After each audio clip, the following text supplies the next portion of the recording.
Hey everyone, Cindy Olin here with Create Your Own Luck in Love. Happy Tuesday. Sorry, got a little something in my throat. I wanted to review, first of all, a couple of things. But before I do that, I just want to say hi, everyone.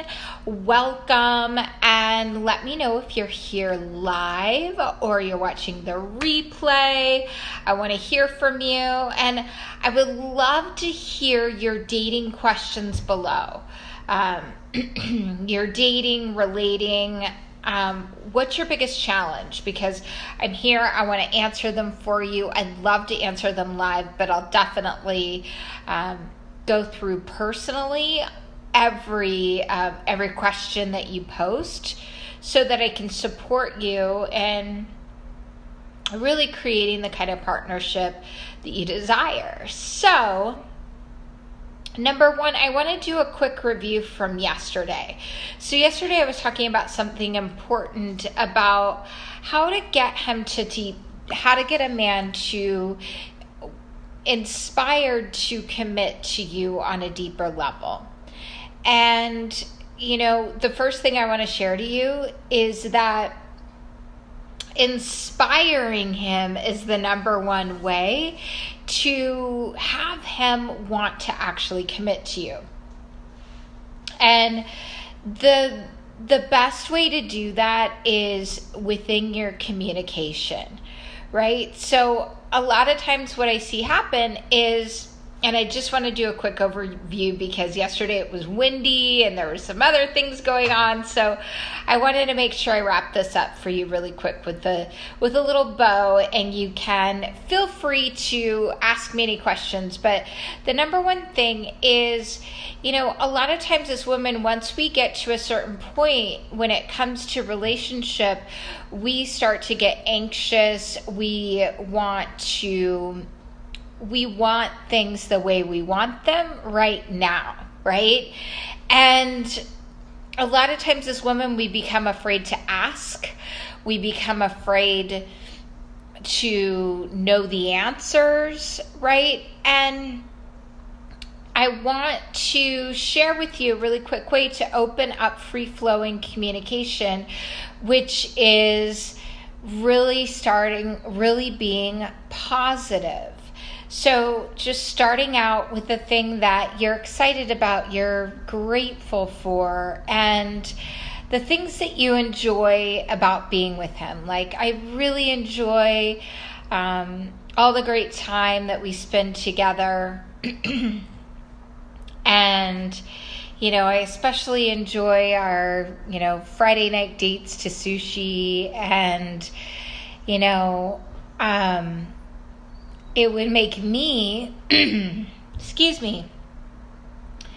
really happy to do even more of those. And,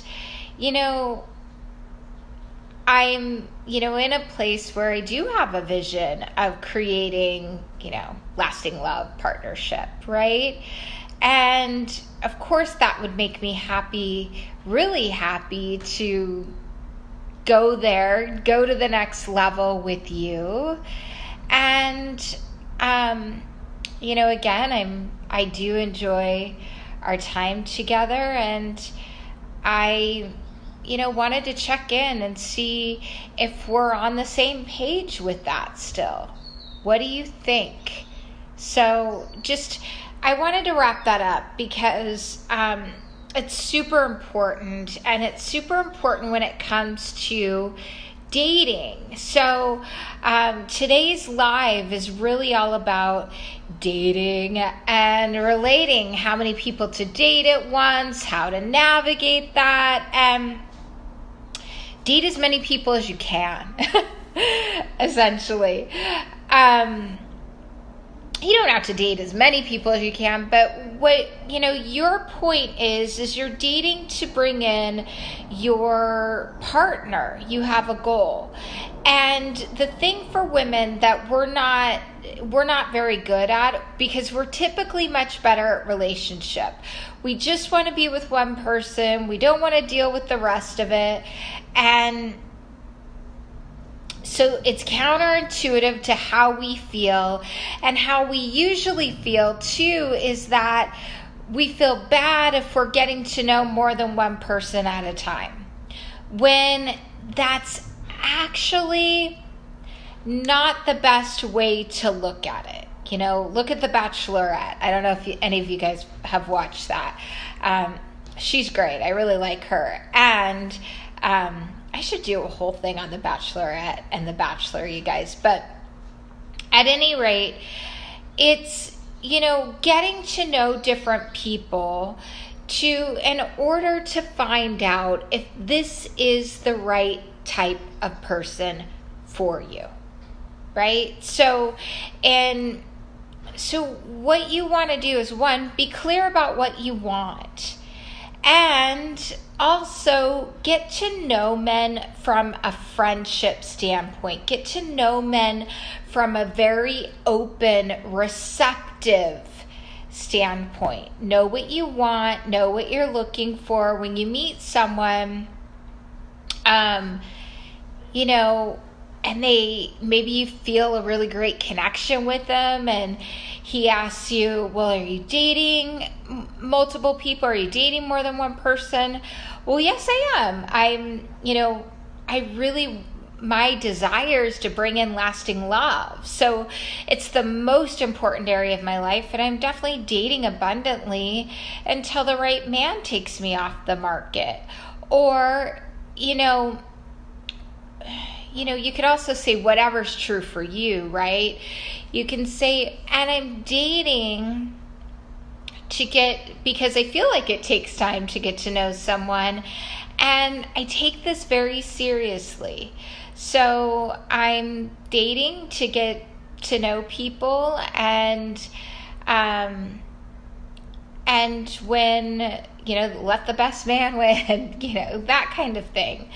And wouldn't you agree that it takes a bit of time to get to know someone? So, and there are different kinds of men out there. The wrong kind of man for you will probably not understand this. He might feel like, he has a connection with you. He doesn't want to share you with anyone else, and he'll move on. But that kind of man, I can tell you this for certain, isn't going to be in your highest and best good for a healthy partnership. But and I know all of you ladies out there are looking for a healthy partnership, so you just explain, look, here's where I'm at. It takes some time to get to know someone. And also, ladies, I want you to know that you can find out everything you need to know about a man in the first 3 to 4 dates. Actually, 2 to 3. You can find out all about his relationship history. You can find out a lot about him simply by being open, receptive, accepting. So getting to know 2 to 3 to 4 men at a time, chances are, if you're dating online, there's probably 1 out of 5 isn't going to be aligned. You might go out on one date with him and you think, he's not aligned because we don't have a similar vision in life. He's really not looking for a long-term committed relationship or whatever, right? I don't want you to cut a man off too soon. So if you meet him and you say, I didn't feel any chemistry, I want you to go into it with the attitude of, gosh, I'm going to get to know a new friend. And really set yourself up for success. Don't run yourself ragged going out on, 6, 10 dates a week, which you totally can. But what will happen is you'll get burnt out. You won't have a real connection with anyone because you won't be able to keep track of them.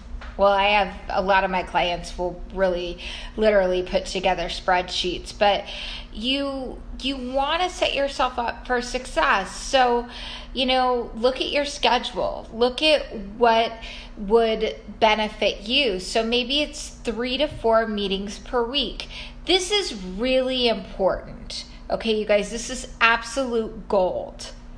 Keep those dates down to an hour, hour and a half max. First date. Here's why. Because you want to build up desire. You want to build up what I call tension. You want him to be curious about you. If you spend too much time with him too soon, he's not going to be that curious. It's kind of like, and it's not a game, you guys. I know, ladies, we love to connect and we can talk for hours at a time. But what happens is it's like you're putting all your cards on the table. And let me give you an example of this, and I'll make it really blunt. It's kind of like you meet this handsome stranger and you think, wow, I could, really get hot and heavy with him. So if a guy came to you on a first meeting and yes, he's attracted to you, you're attracted to him, and he said, I really want to have sex with you, you're going to be turned off by that. But tension is created in what's not said and not done. So when you're meeting men and getting together on these first, second, third dates, you want to let them know, hey, I'm interested in getting to know you, but I'm not all in yet, right? I'm not all in right in the beginning. He has to work for it. And he's going to actually, even though he says he doesn't, he's going to like the fact that you're getting to know multiple people, because men love to achieve and overcome. So set yourself up for success. Maybe you have 2 or 3 date days a week where you meet, someone for coffee or a little appetizer in the evening, drink of your choice, whatever makes sense for you. And then you spend your other time doing the things that are good for you. Having a full life is important. It's attractive to men. They love it. And you're not going to be happy if you're running yourself ragged from date to date to date.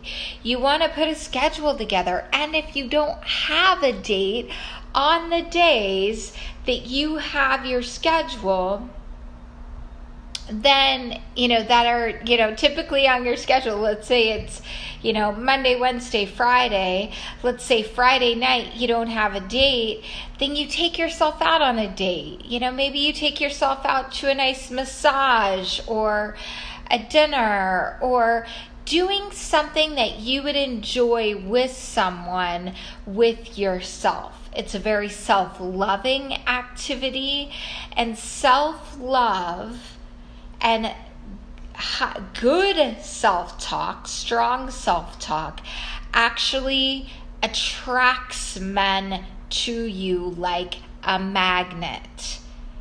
So you guys get to know as many men as you can at once. I like to say keep 2 to 3 to 4 in the hopper as you're in this process of bringing in your man. Even if you feel like I brought in somebody really special, he wants to get committed right away, you're feeling that vibration too. You feel it, right?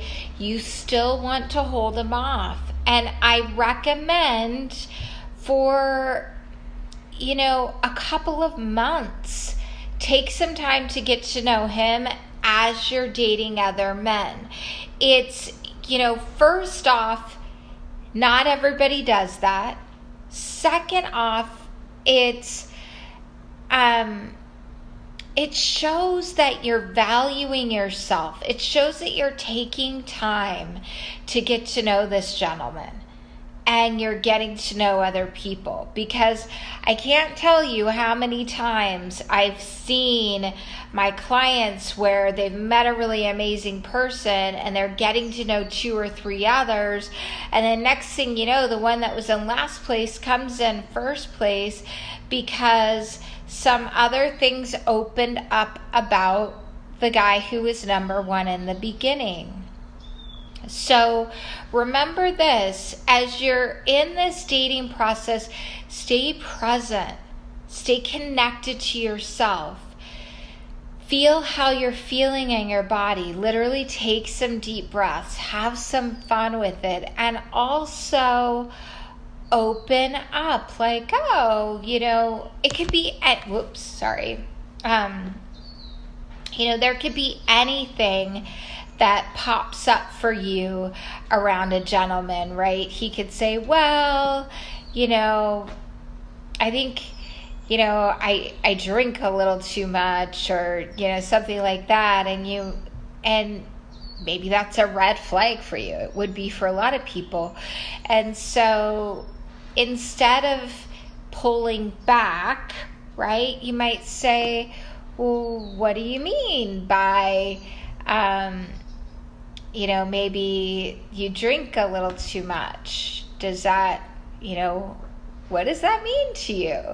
Does that mean, you got a little crazy on a Saturday night? Or does that mean multiple drinks a day? Or you drank a couple drinks and you didn't like it because you like to feel good in the morning because you like to go work out, right? So it's really being open to it within your conversations. Exactly, Lori. Like, what do you mean? It's like really getting curious, because it'll open you up to multiple dates with people. It'll open you up to, moving from the first meeting to the second meeting, because the first meeting is really like, okay, so you seem nice, I seem nice, what are you looking for? And you're just being open and letting things flow and being curious about that person, right? So, and knowing that it's not a race to the finish line. And, like I said, it can take a little bit of time for things to unfold about a person. So it's important to take your time with them, right? Think of anyone that you've known in your life. Did you know them really well on the first 3 dates? Probably not. But you might have known there was something special about them in the first couple dates. Or, I also can't tell you how many times I've seen people meet someone and go, I don't know about this guy. I'm not so sure. Not quite sure he was my type. He seemed a little off, and then they met him again and it was a completely different experience. So, taking into account people are human, we have human days, to date abundantly and receive that abundance and allow yourself to get courted for the right man to take you off the market. So I hope this helps you guys. And this is about taking a stand for yourself too, and setting healthy boundaries, not being afraid, because the right men will get it, and the right men will say, okay, I get it. I don't usually, I like you. I don't necessarily date more than one person at a time, but I'm going to win. So, yeah, and that's good, Helene. You're definitely, you have 2 dates unless it's I recommend 3. I tend to think that 3 is a pretty good number, and also just staying open. No matter what, if there's nothing, if he seems nice and, pleasant, keep him in the rotation as you're moving things forward in your dating life. Yeah. And obviously letting him lead, letting him ask you out on dates, and looking at, this can go into another topic, but look at your patterns within this. Are you getting on 1 to 2 dates and it's not moving forward? And if it's not moving forward, there might be something happening that's making him not want to pursue it further. And that can typically mean that there's not enough tension, not enough curiosity built with you, and you can't be afraid to frustrate men a little bit. They kind of like that from women. You can't be afraid to frustrate them. You've got to let them, let them know you're happy, you're receptive, and it's not about, being a people pleaser, right? It's, think about your friends. Let's say you and your girlfriend get together for coffee. You're really enjoying your time. You're having such a great time, and you're like, oh gosh, I gotta run. It might frustrate her a little bit if she's in the midst of something, in the midst of a story, and you really want to hear about it. I know I really got to go, but it'll have to wait till next time. It's the same thing. It actually creates more chemistry, tension, and a reason to see each other again. Anyways, you guys, I hope this has been helpful. That's been my goal. And let me know what you think. Post your comments below. Post your questions. Let me know if you're watching or if you caught the replay. So I'm sending you guys so much love, and I will see you tomorrow. So excited. Mwah. Bye, everyone.